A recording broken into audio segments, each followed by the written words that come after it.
Alright guys, since it is the end of the year, I wanted to do a new tier list for each of the different class videos that I've done, but these are not broken up into like bronze, silver, or gold. I'm just going to be doing just all general sabers, all general archers, all lancers, etc. for each of these videos, and then every year I kind of want to update these at the end of the year to kind of show like, oh, this servant got this buff, and now they're just like a ton better, or we got this new, oppressive, insanely OP assassin, cough cough, Koyan Skyan next year, or I guess this upcoming year, I suppose. Well, they're the same thing, but you guys get what I'm saying, alright? Because I'm like, I have no idea when this is going out. If this goes out in like January, I'm gonna look like a big dum-dum, but regardless, that's going to be the plan. And so in today's video, we're going to talk about the sabers. Notably, we're only talking about guys that are on the NA version of the game, because that's kind of like the main account that I play, and that's the main account that a lot of you guys play. And I'd like to see how things progress as we go through the years, and just kind of slowly update this, see where servants shift, how they change it, kind of compare past year tier lists to the current year tier list. So I'm excited to start that this year. If you're excited for stuff like this and you enjoy daily FGO content, make sure you leave a like on the video and you subscribe to the channel. Also, if it sounds like I'm in a wind tunnel right now, I am on vacation, so my setup is a little bit different, but your boy never fails to actually get you guys that sweet daily content. But with that being said, I've made it very, very simple. We have tier 0 to tier 3. I have this 1.5 tier that I'm going to be starting to use because I think this helps distinguish some of those servants that you might consider to be that like tier 0 or that S class, like S tier, EX, whatever you want to say, tier servant, but they maybe are just like missing one little thing that's going to push them over that edge. So, you know, that's kind of why I throw that in there. And then Doten is pretty much the servants that you really, like, you could try to do something with, and I guess that Chevalier right here is a really good example of like a don't type servant, like a servant that you're really not doing anything by using or putting them in your team. Yes, Chevalier can taunt, that is something useful that she can do, but until they actually like further update her kit and make her a bit better, she's going to be one of those don't characters, as opposed to, and this is actually perfect that it worked out like this, Rama being more of like a tier 3, right? Rama really struggles with consistency. He can do decent damage, especially against like demonic enemies, I believe his special damage mod is, but it's like, he looks on paper like he's one of those servants that looks like he would be able to just refund a mad amount of NP and should just be this absolute god, but he just doesn't perform as well as he looks on paper. And sure, while you can every now and then get him to look really, really good, it's in the same vein of someone like Tama Lancer, where like you just have other people that, even though he's got like this one scenario that he could look really good, you just have other people that are going to do his job a lot better. Someone like that would be like Saber Lancelot. Now, you may be wondering, like, ZTO, why are you putting Saber Lancelot in tier 2? Shouldn't he at least be like tier 1.5? You absolutely love this dude. And yes, I do absolutely love Saber Lancelot, but when looking at all of these guys at NP1, aside from like, well, actually there's only like a couple of free-to-plays on here. There's like Liz and Karna. They're like the only two that I'm granting NP5 because they're free-to-plays. Not even Bedivere, because Bedivere is story locked, so it's kind of hard to get extra copies of him. I'm not assuming that everybody is using a Bedivere at NP5, but Saberlot at NP1, while he does have very just like simplistic gameplay where you just pop all 3 of the skills, you gen stars for 3 turns, you drop immediate stars, you got the battery, you suck them all up, each of your NPs does more damage because he has that increased damage taken thing. He just doesn't do a whole lot of damage, and even as someone who has an NP5 Lancelot, if it wasn't for like Castoria being like so supremely broken, he really wouldn't be doing much of anything, right? Like, I really love him for his simplicity and how easy it is to just break this guy out and just go clap some bosses. I have him in that like tier 2, that B tier area, right, where he's just like an average good old boy servant, right? He doesn't do anything super exceptional, but he does one job, and he does it pretty well, and it's very, very easy to use him. Gawain is in a very similar space, especially after his buff. Gawain now being able to just consistently fire off the Nightless charisma buff, right? That thing that guarantees that he's getting that buster buff, definitely gave him a lot more damage. Even has a little bit of a farming niche for more worse accounts. His battery's not good enough to be like used with Koya and Skya unless you do a lot of just fiddling around, right? Unless you kind of put a lot of investment into him, and even then it's probably worth using someone else, especially if you got like Ibuki Doji or something, right? Let's be honest, or even Artoria, right? They're going to be a lot better for you for that. But still, he can be a very, very solid AoE buster saber, right? Even before he gets his buff, right? Because then it's like, well, as long as you're on like a sunlit field, he can look good. But even then, he still has like, he could drop a couple of stars. He has the ability to like give himself the guts, so he has a little bit of survivability for some harder fights. The charisma has some type of team utility, I suppose. And it just made him like pretty decent overall. Kind of like a baby Artoria or like a baby Arthur, if I'm being honest. But ironically enough, the guy that was always considered like the weakest member of the round table, you know, the guy that nobody considered, ends up being like tier 1.5, especially if we're looking at all of them at NP1, right? Because Bedevir's literally got it all. My man is like got the same like one pump chump nature as like Lancelot, or not one pump chump, but like that same like simplistic style of gameplay as Lancelot. But he's also got like the team diversity that Gawain has, like being able to like protect the party with some of his defensive buffs, having a really strong battery, being able to like give himself those like pretty decent buster buffs on his NP. And again, I only had NP1 Bedivere on my JP for the longest time, and he was able to put up some pretty decent numbers even at just NP1. In fact, I remember on one event, I can't remember what it was, but someone from like my stream will probably comment, they'll probably remember, but I actually used NP1 Bedivere in a certain farming node. It came down to a roll sometimes, but I was able to still use him, right? So I kind of see him as like the best of both worlds here, and he's only going to get better as he gets stronger throughout the years, right? He's like one of those servants that if you roll specifically on like, say, like the Babylonia raid up banners, right? Anytime that he comes around for something like that, it is definitely worth your quartz to try to at least get this guy up. He's a very, very strong, like budget saber, right? But even when I say budget, I consider him to be very, very strong. Liz, let's not but say we did. Also, I am aware that their costumes are also here. It's the folder that I got them all from also included their costumes as well. So, you know, I'm just going to ignore their costumes, right? I'm just not going to include them. But yeah, Saber Liz, let's just not. I mean, you could be like, bro, she's got like the Buster buff and the Invil for one turn. I'm like, that's not good enough. And then we're just not even going to waste the time talking about her roulette skill. Musashi is absolutely incredible. I mean, even before she gets her buff where she's able to double her hits, the fact that she can be anybody's like easy answer to like Moon Cancer's alter egos, insane. The fact that she could pretty much have a 100% battery with her doubling her hits and getting a crit on that, insane. The ability to like cleanse debuffs for boss battles, pierce invincibility for boss battles, protect herself with an invincibility for boss battles. It's just, Musashi just does everything you would want like a DPS servant to do, and all they're going to do in the future is give the double hits thing 3 turns, right? They also throw like some damage cut on there, but who cares about that? The 3-turn double hit thing is absolutely nutty. So then we move in to Arthur. Now, Arthur I'm considering more of like a high-end tier 2, because I'm trying to think, I might bump him up to tier 1.5, but I don't know if I quite like him that much. He definitely gets a bit better with his new like crit niche that they gave him, and being able to fight super giant enemies while also having decent, respectable damage and having some pretty, like a decent battery. Let me not say like a pretty good battery, but a decent battery. It definitely makes Arthur kind of feel like Super Gawain or like Artoria light. Like it just, in this vein, I'm going to put Artoria up here just because Artoria is just like a big bungaloid, like just smash anything, really good for like farming nodes. I believe there are farming ways like with Buster farming that you can like loop her NP twice or something along those lines. Stuff that you can do that is just like really, really broken. And I kind of see him as like Artoria light, right? He can get like closer to her damage, right, if you're fighting a super giant enemy, but they're not like as common as I would like them to be to bump him up there. But I kind of consider him on that like cusp of tier 2 to like tier 1.5, especially with the crit niche that they gave him. The crit niche is really, really strong. Basically, if you don't know, they just gave him like the 50% crit damage and like the ability to gen stars and like gather stars and all that good stuff, right? Like he's just kind of becoming like a more well-rounded servant. But higher than that, I'm not exactly sure.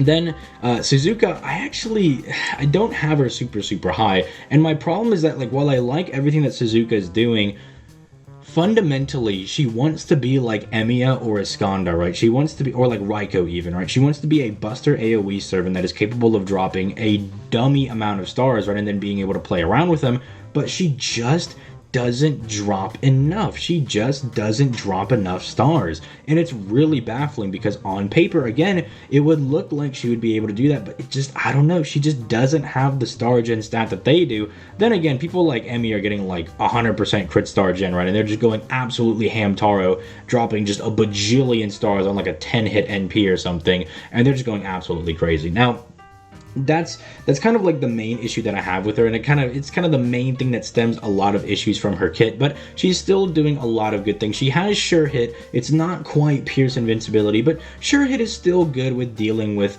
you know, annoying dodging lancers or like dodging berserkers. Two that come to mind are like Ku and Hercules. You know, those are two people she could be pretty good against, that she could actually have some pretty good damage against. The charm is really nice if you can get it to get off. When the first skill is getting buffed, you know, that is actually like pretty strong. It definitely helps her out a bit, but I still think she's still not quite there from being up in that like tier 1.5. Whereas Arthur, I'm kind of like debating if I would want to slide him up there, because Arthur has been a servant that has been clutch for me a few times. Suzuka is just like one of those servants I break out if I want to have fun, right? Same thing for Frankenstein Saber. Almost considering kind of a quick version of Lancelot Saber over here, where she's kind of doing the same thing with a bit more restrictions, but she can pop off a bit harder if the conditions are right. So like kind of consider them the same thing.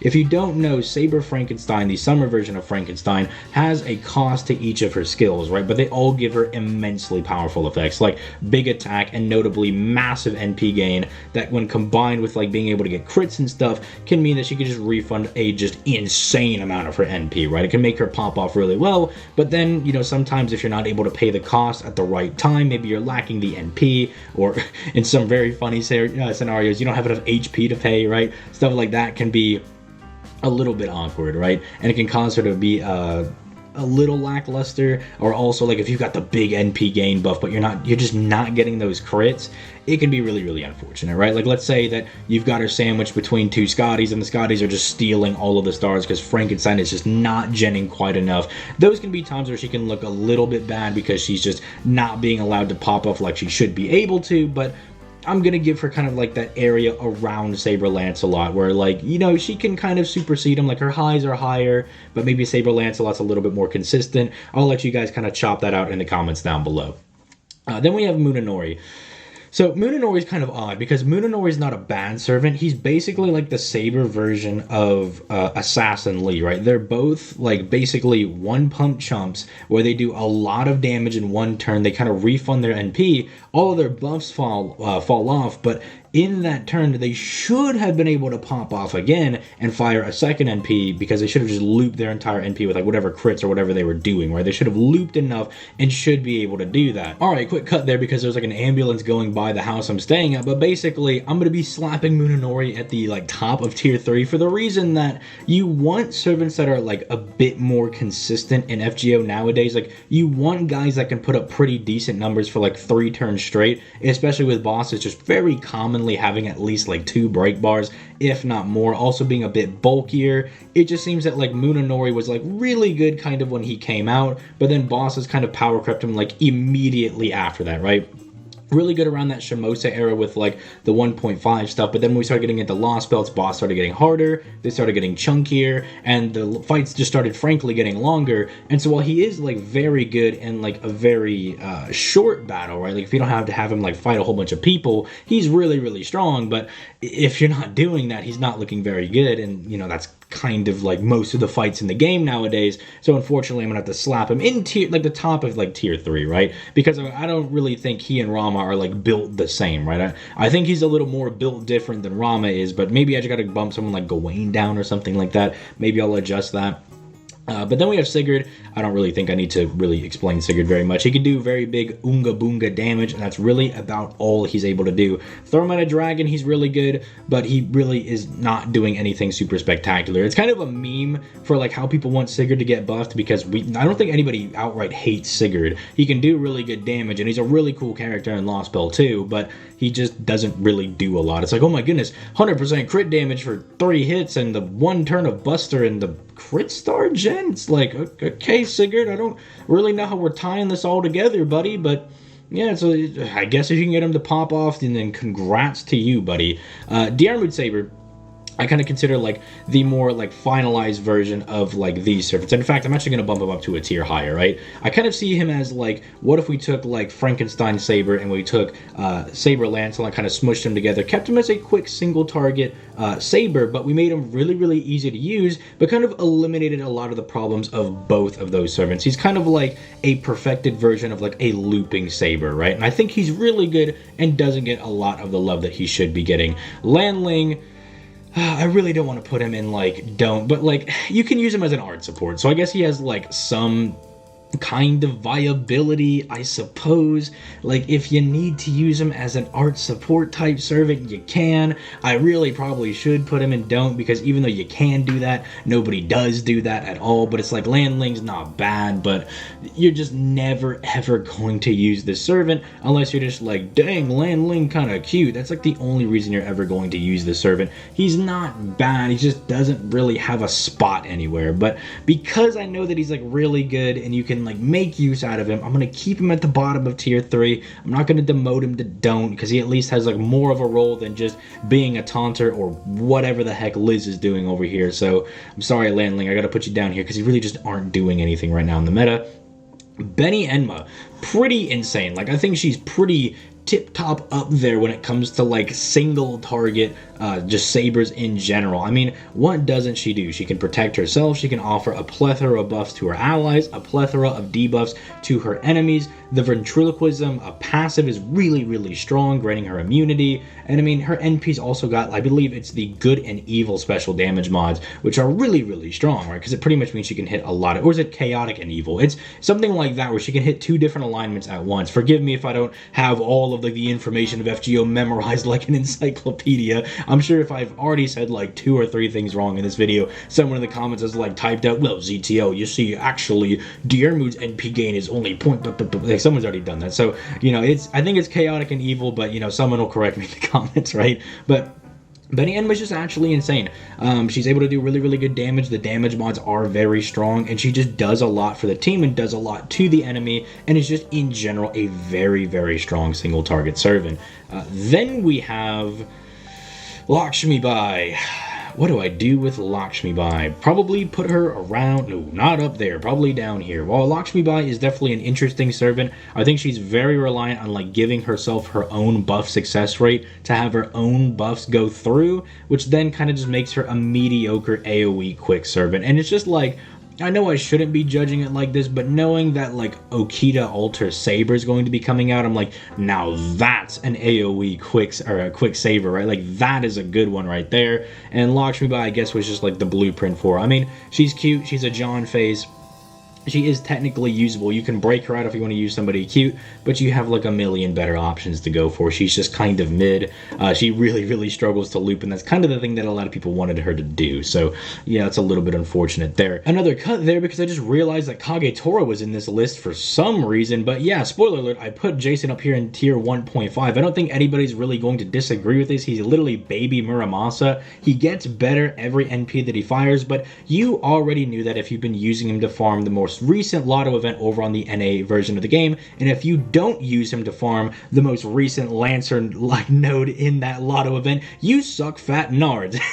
Okay, maybe that's a little bit mean, but Jason is really good. He is literally baby Muramasa for a reason, and I believe NP5 Jason actually outdamages NP1 Muramasa, but I'll let, again, people in the comments to be like, is that actually true? I'll let you go check the damage chart for yourself. Jason is actually really, really good. If you need yourself a looper, this guy can definitely do that job for you. And he's got some cool little lore abilities you can use if you want to pair him with, like, Hercules or Medea. Well, maybe don't pair him with Medea. They might start fighting. But anyway, Hokusai, nutty, broken. I literally just did a free-to-play tier list. I just, like, went all out for like Hokusai. She's absolutely insane. Does everything you would want like an Arts DPS Saber to do. Plus, considering that the free-to-plays on this list are at NP5 and the summonables are at NP1, that also gives her a massive advantage. So yeah, she's just really, really good. I'm not like, when I already like spent a section talking about her in the last video, I'm not gonna spend another section talking about her like there. I've already simped enough for how good this servant is. Astolfo I would kind of consider to be more in this like tier 2-ish area, right? Like, cause let me grab Okita. Like Okita I would consider to be like really high end of like tier 1.5, potentially like not tier 0 quite yet. I think she needs like one more buff, but I definitely, after using Okita and Astolfo Saber more extensively, I am definitely considering Okita to be the better of the two options. For one, her looping ability and her starging ability is absolutely insane. The fact that like they just gave her an ability that was like, oh yeah, the more she attacks, she just gets more attack. It's like, that is not what she was lacking. She was definitely not lacking in attack. And they're like, well, let's just turn her into a nuclear missile. Whereas Astolfo Saber, in my experience, has seemed to struggle a little bit when it comes to firing other NPs, right? He's really good for like long drawn out battles, but he's also not very good at like firing his NP all over the place. If you can get him to do that, he like looks really, really good, but in my experience, haven't really found that to be the case. Dio Scurry, you guys already know. I absolutely love these guys. They only need the first skill, that's all I'm saying. The first skill literally turns them into a hybrid Arts Quick Servant. They're nutty, sure. At NP1, is their damage a little bit low? Maybe. Do I care? No, absolutely not. Everything else this servant does is just bonus. Like, they're just like, oh yeah, they also have like an arts and a quick buff, and they also, you know, have an NP damage buff, and they just do everything else in the entire planet. They also just pierce, invul, and defense, by the way, just for some reason. For some reason, they just do that. They just bypass everything, very similar to someone like Ibuki, who, I guess, let me not just spoil Ibuki, let me just throw her up there. Ibuki's nuts. But yeah, they're just insane. Ibuki, very insane for like similar reasons, just pierces everything with her NP. You know, you just can't run or hide from it unless you have like special resistance or something like that. Also insane for the future meta when it comes to Buster farming. I mean, the fact that she's got a 50% battery and her damage is pretty decent, with also a really good damage mod. She also deserves to be up here, right? Tomoe. She's like a little bit better than Assassin Okita. That's pretty much my review of that one. I mean, you don't have to use her first skill. This is Copium. You don't have to use her first skill that like auto stuns her. You could just try to use her second and third skill, right? You could just try to use those. But yeah, the fact that you have to do like annoying stuff like that, it's just, I don't know, just doesn't really have her competing with Jason for me. Jason also being a free NP5, as he is a free-to-play servant, definitely does give him the edge in regards to that. I'm just, I wish she could have been up higher. I wish she could have been a little bit better.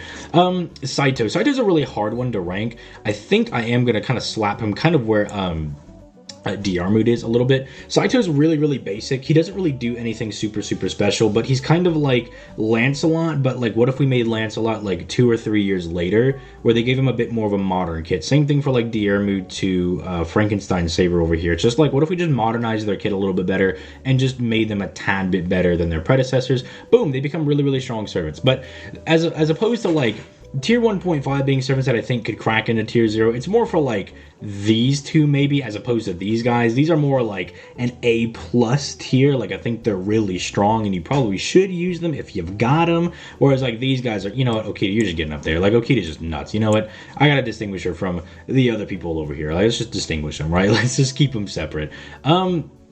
Yeah, he's aight. Like, I tried my best to kind of like gas him up a little bit while I was doing the video, but he's okay. Like, he's not bad. Like, I definitely think you can use him. You can get some use out of him if you're fighting some demons, if you're fighting some Onis. He's really good for those fights, but really outside of stuff like that, he feels like a Tama Lancer, where like you break him out for like one specific scenario, but you know, instead of using him, you could have just used Musashi and just nuked the entire like enemy into lower Earth orbit, right?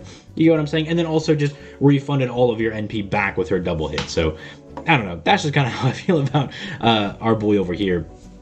Salter's just like better Gawain, honestly, because she just has like insane more damage, right? But aside from that, she really is just a big beat stick, right? Very similar to someone like Gawain. You can maybe say that like, oh, well, ZTL isn't Gawain technically better because he has the guts, and I'm like, well, they're both gonna kind of like die in challenge quests anyway. The guts will buy Gawain an extra turn. Maybe Salter lives an extra turn because she blew up all the enemies with her harder hitting NP.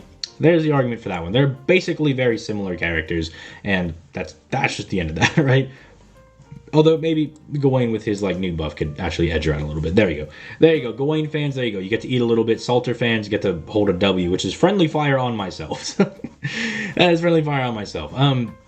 Santa Karna is very, very strong, but not, I don't think, this strong. Do I think his kit is as good as like Bedivir's? Probably.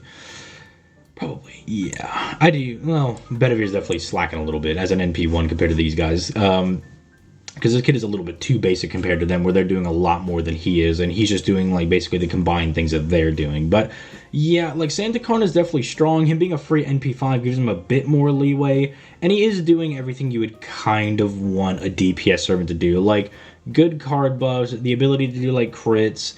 The ability to like still have a quick buff even if his skill 1 wears off, good survivability, just general good like quick buster style of gameplay. This guy's fine. He has a niche of like removing enemy guts, which is like shrug, you know, like who cares?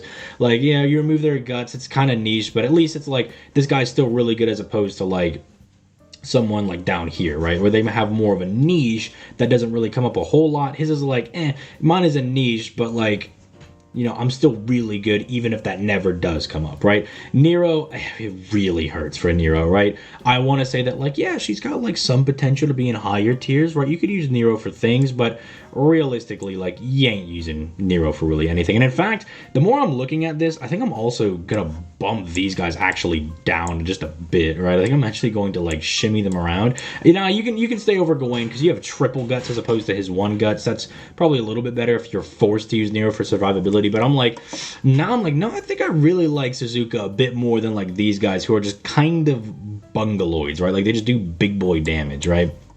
So, yeah, not a lot to talk about with Nero. I mean, she's got a battery, an arts buff sometimes. Triple guts is nice, but the 1 hit on the NP is really just screwing her over. Because if she didn't have a 1 hit NP, whew, you could use this girl for farming, and I'd be using Nero all day, every day. And I just completely skipped over Saber Lily. You know, Saber Lily will take Gawain's spot up here because she's basically Gawain but a free NP5. There you go. There's my review, official review of Saber Lily. And she is Gawain but a free NP5. Sumanai, he's AoE Sigurd. I don't care. They're literally the same dude. He's got way more NP gain, but he really desperately needs it because his hits suck. So it's like, dude, he's got like 3 NP gain buffs, and it's like, yeah, and he really needs it. You can do memes with Romulus though, which is pretty funny, but yeah, aside from that, it's like, yeah, who really cares? Caesar over here. Caesar's kind of like the alternative, like quick, or like not quick, but like single target saber if you don't have Bedivere. It's a free NP5, so it does really, really good damage. And in fact, I probably would prefer using Caesar with just how kind of good and consistent he is with doing really good damage and potentially being able to loop, as opposed to like maybe missing out on a crit on like Frankenstein, or, you know, like just not being able to pay the cost for one of her buffs or something like that. It's like Caesar might be a little bit more consistent. Plus, his NP5 damage buff definitely helps him out a lot. Also, you're probably like that. You're probably just like the AoE version of him. Fergus, or Spurgus as I like to call him, he's not super great. Just don't level up just don't level up Fergus until we start getting rewards for it. How about that? Like, Fergus is like Saber coup, but worse, kind of. Like, he doesn't really do a whole lot. He's like, ooh, attack buff, defense buff, AoE, bungus NP, and no payoff. So yeah, just don't level up, sir. Like, just don't level him up. Just don't level him up. Just leave him in your box. He's fine. Leave him alone. Mordred. Now, Mordred I kind of consider like a little bit better than Arthur. She's kind of got like the things that Arthur's doing, but her damage mod might be I don't know if I want to say it's a little more relevant, because there's a lot of Saber / Arthur faces in the game that you're going to be able to fight, and that actually makes Mordred pretty relevant for, maybe not over Super Giant, but they're at least definitely relative in some way. But I just love the way they did Mordred's like new skill update, where they're just like, dude, just drop some stars, get some big busty crits going, and then just wham, just start like laying into people. I wish he had her guts. For people that don't know, Morgan, dude, we'll talk about her later, but Mordred is supposed to have like a battle continuation, but they gave her like a defensive buff instead. So Lasengel, make right by DW and give me the guts on Mordred, and I'll bump her to 1.5, right? Deal? Deal. Anyway, Altera's not doing much of anything, although she does get like a 30% battery, I believe, in the future, and once she gets that, she actually becomes pretty good, but right now, not very. Don't touch Saber Giles. Don't touch him at all. Leave him alone. His lore is sussy. His kit sucks. He's a lame guy. Leave him alone. Don't interact with him. Just leave him alone. Just do not interact. Do not pass go. Do not collect $200. Don't talk to him. Don't bond him up. Terrible guy. Leave him alone. He sucks in like every capacity. She's literally baby Castoria. What do you want from me? And then Shiki. I mean, Shiki's aight. Shiki's aight. She's okay, but nothing really too special about her. I mean, the one thing that's like, well, I guess the two things that are holding Shiki back is like a low hit arts AoE NP, and the fact that she can insta-kill, that definitely holds her back. It's the same reason that like Eris can kind of be held back a little bit, because Eris can insta-kill people before she actually hits them to like do the refund. But yeah, that's kind of what I'm looking at. I am sorry if I kind of like gave shorter explanations toward the end there, but I didn't want my voice to die like last time. Like when I did the free-to-play list, it was like 40 minutes and my voice died. Plus, you know, holidays, your boy's busy. Gotta try to keep things a little bit more short and concise. Can't ramble on for 40 minutes because, you know, got eggnog to drink and the boys to hang out with. But yeah, with all that being said, let me know what you guys think in the comments down below. I might shift some guys around. Like, I've given you guys some explanations for like some servants that I was like, well, maybe I would bump them around, or like as I was doing it, I was like, no, I actually like these guys a little bit lower, because generally what I do is I like go through all of their like kits just beforehand, and usually I'll have like a couple of notes on each servant just in case it's like something specific I need to remember. But obviously, like, I'm human, I'm gonna forget random things. Like, I'm gonna just be like in one of the last videos, I was like, yeah, Semiramis has like a 40% battery, and I was like, let me double check that in the video, and I was like, no, it's a 30% battery. I have no idea why I thought it was 40, but I'm glad I corrected myself, right? So, you know, if I said something wrong, go ahead and just be like, the ZTL says something wrong count, as long as it's like an objective thing, right? It's like their NP gain. If you're like, ZTL wrong count, Saber Giles, not Giles, but Caesar above my wifey Frankenstein, that is incorrect. It's like, no, I put your wifey feelings at the door. If my wifey feelings went at the door, Saber Altar wouldn't be all the way down here, okay? I love Saber Altar. I love Nero, right? You guys will see that in the waifu tier list, and it pains me to put him in tier 3, but hey, I kept him at a don't. So I did my best. But with all that being said, I'll try to remember to actually link the tier list, by the way, in the description down below. It will have like all these random costumes, and Kagetor, for some reason, my friend gathered all of the icons for me, and I was like, oh, could you gather this for me? He's like, yeah, I already got like all of them downloaded, and I was like, okay, cool, just send them to me. And for some reason we have Kagetor in here, so I don't know, you can be like, you know what, Costume Sigurd, tier 0, you know, he's just the best guy in the game. Something like that. But yeah, I'll go ahead and get out of here. You guys have yourselves a nice day. Peace, late guys.